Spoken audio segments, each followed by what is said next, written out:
नमस्कार दोस्तों, मैं समीर सिंह आप सभी का स्वागत करता हूं हमारे YouTube चैनल नॉलेज लैम्प पर। मैं आप सभी के बीच आज उपस्थित हूं एक बहुत ही अच्छा महत्वपूर्ण विषय लेकर, लोकतंत्र। तो आज हम बात करेंगे लोकतंत्र के बारे में। लोकतंत्र क्या है, लोकतंत्र के कितने प्रकार होते हैं तथा उन सभी प्रकारों की परिभाषा।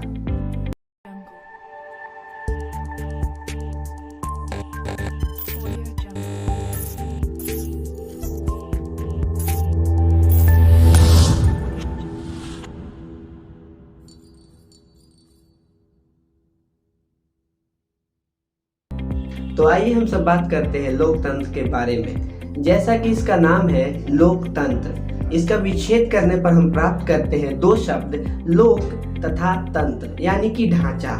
वैसा शासन व्यवस्था जो लोक यानी जनता से मिलकर बना हो और जिसमें शासन अप्रत्यक्ष रूप से जनता करती है। यानी इसका अगर हम परिभाषा देना चाहें तो लोकतंत्र एक ऐसा शासन व्यवस्था है जिसमें जनता अप्रत्यक्ष रूप से शासन करती है। जनता द्वारा चुने गए प्रतिनिधि संसद में जाकर कानून बनाते हैं और उन कानूनों का संचालन किया जाता है। लोकतंत्र में जो भी निर्णय लिए जाते हैं वो जनता के हित में लिए जाते हैं। जब हम लोकतंत्र के बारे में बात करते हैं तो अब्राहम लिंकन द्वारा दिया गया एक कथन याद आता है कि लोकतंत्र जनता का जनता के लिए तथा जनता के द्वारा शासन है, अर्थात समस्त शक्तियां जनता में ही निहित है। अब हम बात करेंगे लोकतंत्र के प्रकार के बारे में। तो लोकतंत्र दो प्रकार का होता है। पहला है अप्रत्यक्ष लोकतंत्र, जिसमें जनता प्रत्यक्ष रूप से संसद में भाग नहीं लेती है, वह अप्रत्यक्ष रूप से संसद में भाग लेती है।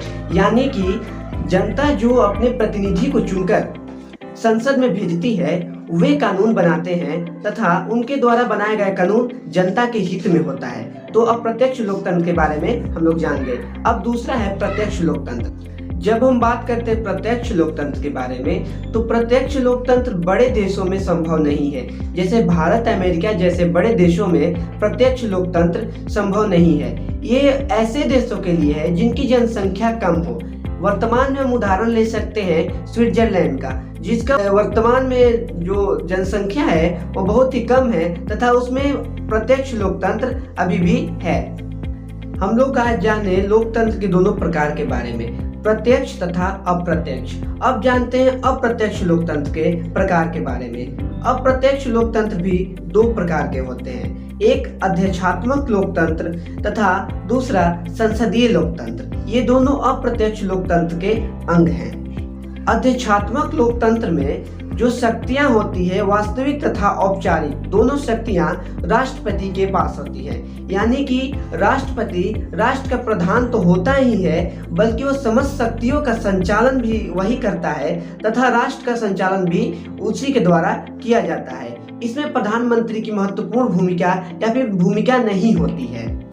अब बात करते हैं हम लोग संसदीय लोकतंत्र के बारे में, यानी कि अप्रत्यक्ष लोकतंत्र का दूसरा अंग संसदीय लोकतंत्र, जिसमें वास्तविक शक्तियां तो पीएम यानी कि प्रधानमंत्री के पास होती है बल्कि औपचारिक जो शक्तियां होती है वो राष्ट्रपति के पास होती है। यानी राष्ट्रपति कहने का तो देश का प्रधान होता है परंतु ऐसा वास्तव में नहीं होता है। वास्तव में देश का प्रधान प्रधानमंत्री होता है और उसी के द्वारा समस्त शक्तियों का संचालन किया जाता है और वो राष्ट्र का प्रधानमंत्री भी कहलाता है। तो चलिए अब जान लेते हैं हम लोग लोकतंत्र के स्तंभों के बारे में। लोकतंत्र के कितने स्तंभ हैं? तो लोकतंत्र का जो पहला स्तंभ कहा जाता है वो है विधायिका। लोकतंत्र का दूसरा स्तंभ कार्यपालिका को कहा जाता है। लोकतंत्र का तीसरा स्तंभ न्यायपालिका को तथा चौथा स्तंभ पत्रकारिता यानी मीडिया को कहा जाता है। तो कुल मिलाकर लोकतंत्र के 4 स्तंभ हैं। तो आज हम लोकतंत्र के बारे में बहुत सी जानकारियां इकट्ठा कर चुके हैं। तो चलिए हम अगले वीडियो का स्पॉइलर इसी वीडियो में दे देते हैं। तो अगला वीडियो में हम लोग बात करेंगे शासन के बारे में, शासन कितने प्रकार के होते हैं तथा उन सभी शासनों की परिभाषा के बारे में। अगर आपको स्टडी मटेरियल से रिलेटेड पीडीएफ चाहिए तो आप ज्वाइन कर सकते हैं हमारे टेलीग्राम चैनल और हमारा व्हाट्सएप ग्रुप, जिसका लिंक आपको डिस्क्रिप्शन में मिल जाएगा। तो धन्यवाद, नमस्कार।